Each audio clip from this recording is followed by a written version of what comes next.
नमस्कार दोस्तों, बालकांड दोहा नंबर 258। कवन सो काज कठिन जग माही, जो नहीं होई तात तुम पाई। प्रभु ही चितई पुनि चितव मही, राजत लोचन लोल।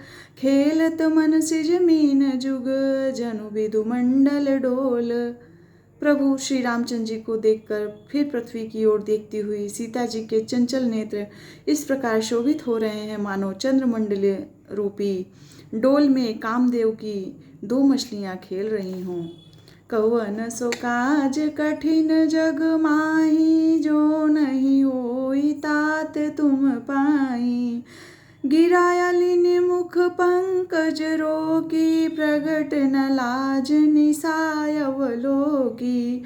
लोचन जलु रह लोचन कोना, जैसे परम कृपन कर सोना।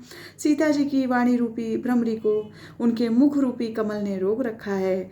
लाज रूपी रात्रि को देखकर वह प्रकट नहीं हो रही है।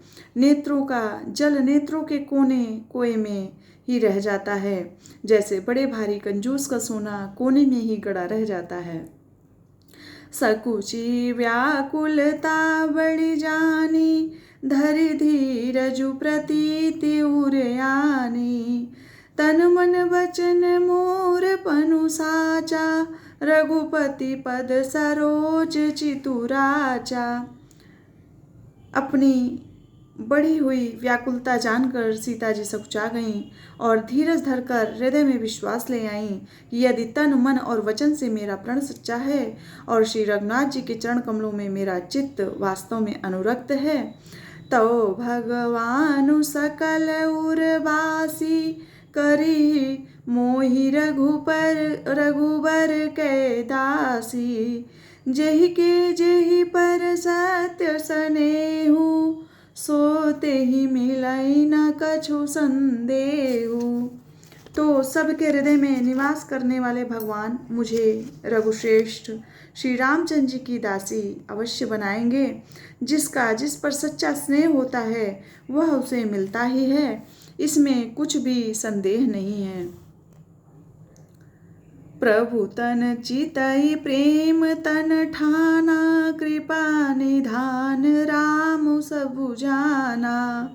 सियहि बिलोकित कउ धनुज कैसे, चितव गरुर लघु ब्यालहि जैसे। प्रभु की ओर देखकर सीता जी ने शरीर के द्वारा प्रेम ठान लिया, अर्थात यह निश्चय कर लिया कि यह शरीर इन्हीं का होकर रहेगा या रहेगा ही नहीं।